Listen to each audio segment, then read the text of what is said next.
Praise the lord, praise the lord.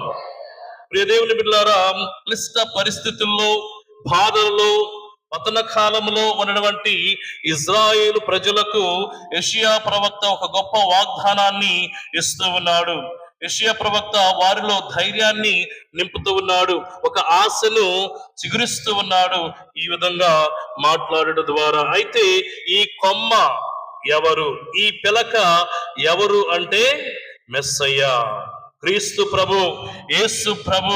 ప్రియ దేవుని బిడ్డలారా, యేసు ప్రభు ఈ లోకంలోనికి రాబోతున్నాడు. ఆయన యొక్క పరిపాలన ఈ విధంగా ఉండబోతూ ఉన్నదని యెషయా ప్రవక్త ఆనాడే ప్రవచించాడు.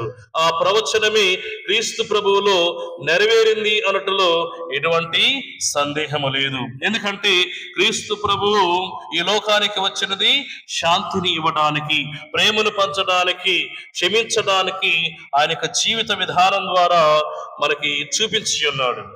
మాటలతోనే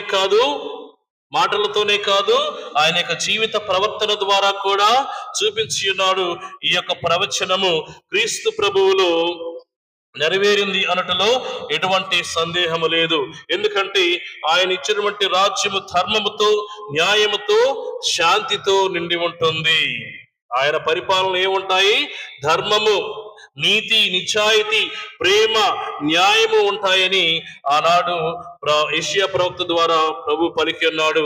ఆ ప్రవచనాలే క్రీస్తు ప్రభువులో నెరవేరినవి. ప్రియా దేవుని బిడ్డలారా, అలానే కాకుండా యెషయా ప్రవక్త 11వ అధ్యాయం 6 నుంచి 10వ వచనంలో మనం చదివినట్లయితే, తోడేలు గొర్రె పిల్లతో కలిసి జీవించును, చిరతపులి మేక పిల్లతో కలిసి పరుండును, లేగదూడ కొదమ సింగము కలిసి మేయును, చిన్న బాలుడు వారిని తోలుకొని పోవునని. చూడండి ప్రియ దేవుని బిడ్డలారా, ఎక్కడైనా ఈ విధంగా మనము గమనిస్తామా?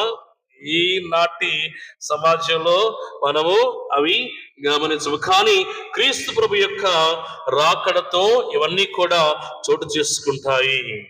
అంటే కంప్లీట్ గా, పూర్తిగా శాంతి, సమాధానం అనేది ఉంటుంది ప్రభు యొక్క రాకతో అనేటువంటి విషయాన్ని ఈరోజు ఈ వాక్యం మనందరికీ కూడా తెలియపరుస్తున్నది.